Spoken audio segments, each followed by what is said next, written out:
Jing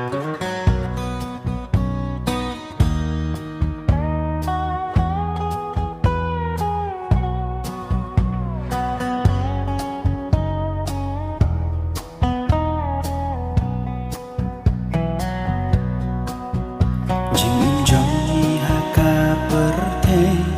bun bun sini lende play lembati kambat tini kren benya play đại kênh nhìn lòng jing shai và nhìn bên isha kiwe abayala de ha jundu Mila nằm trên nóc ha cà thuê tôi phu marco ki khun sama yo mi non ki sharap ta ha chân sa khi ni long ha kwa ya ki ve ni punjau ma mia be tan ha chân sa khi Iba hak yang ban kan di Ajin syakri bani longkun di parisi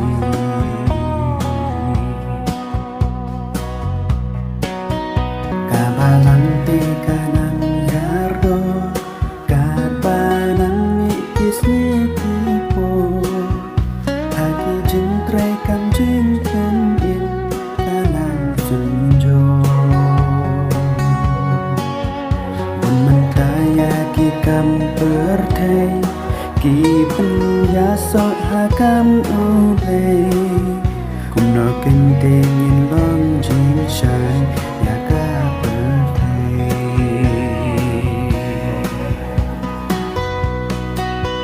to su marco ki khun sama yo ni long ki sharap ta ha jin shakri long ha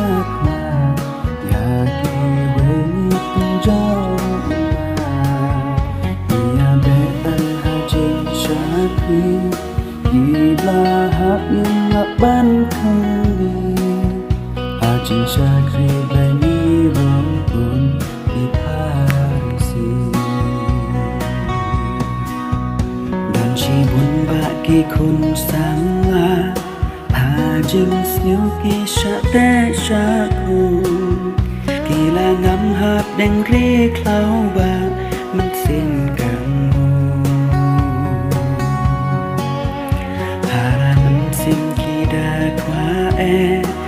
Ama noya ki ban pelan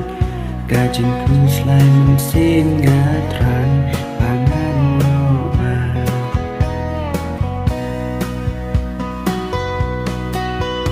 Tofu marco ki kun sama Yo non ki syarap lata Hajin syakri long hakma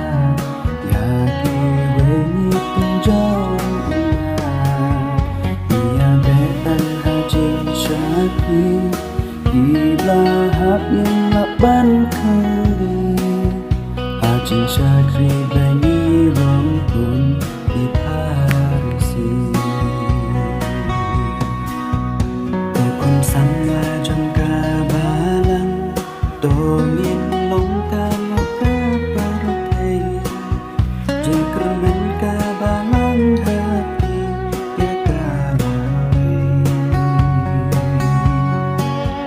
Domin long kanuk sababan Ngin long jing sai ruya kiwe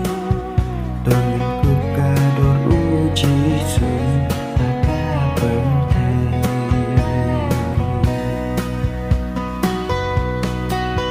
Tofu marco ki kun sama Yo ni non ki syarap lata Hajin syakri long hakma Ya ki weni punjau Ia betan hajin syakri Gila hak yang ban kali